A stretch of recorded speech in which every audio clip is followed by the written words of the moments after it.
monsieur Youssef. On m'a dit que vous devez me parler. Oui, monsieur Mounir, c'est simplement pour vous dire que vous êtes viré. Mais pourquoi? Il n'y a pas de motif, c'est comme ça. Vous n'avez pas le droit de faire ça? Cette scène est-elle correcte?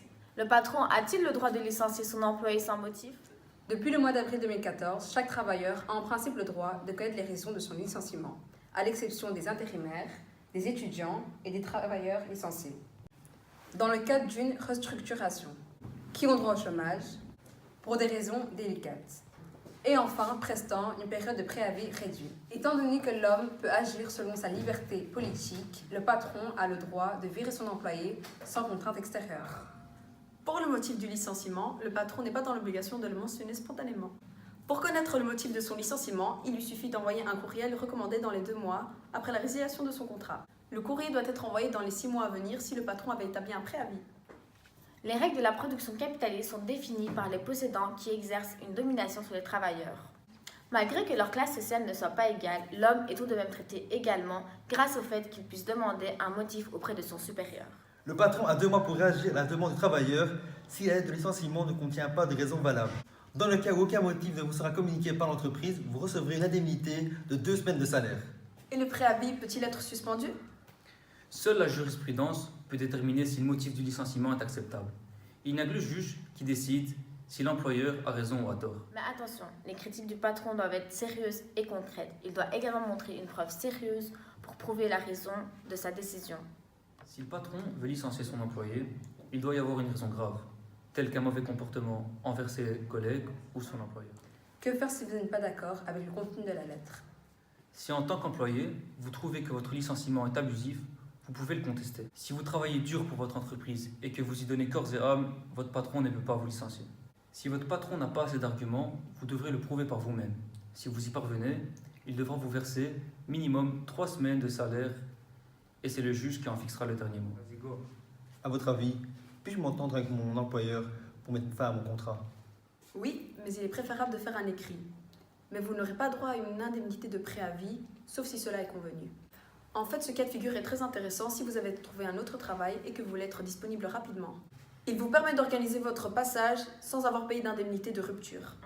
Mon employeur peut-il rompre un contrat à durée déterminée avant le terme prévu? Le principe des contrats de travail convenus pour un CDD ou un travail défini est qu'ils doivent normalement être exécutés jusqu'à l'échéance convenue. Sauf motif grave, il n'est pas possible pour l'employeur et le travailleur de mettre fin seul à son contrat de travail.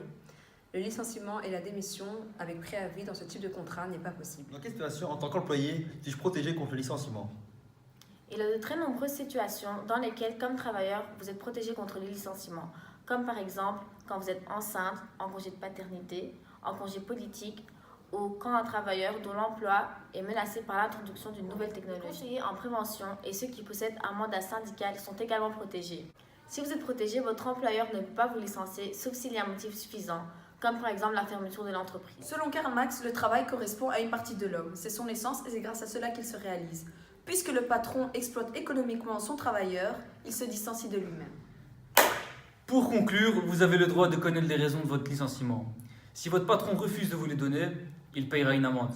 Si vous arrivez à prouver que votre licenciement a été abusif, il pourra même vous verser une indemnité bien plus élevée. D'après Marx, il ne devrait pas avoir de patron et d'employé dans une société. Tous devraient être au même stade, un stade égalitaire. Chacun devrait être propriétaire et travailleur. Ainsi, chaque travail accompli par une personne devrait lui appartenir. Les gars, merci de nous avoir écoutés et surtout n'hésitez pas à nous rejoindre sur notre chaîne YouTube. Et Snap.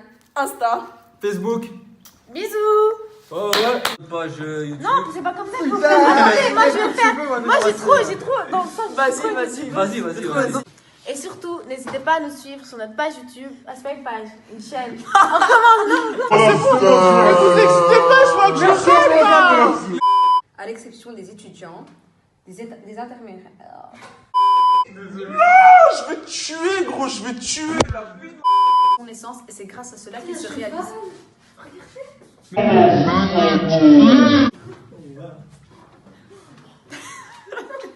Allez. Attends, je suis pas prête. Quoi? Arrête de me stresser. Vas-y. Ah non,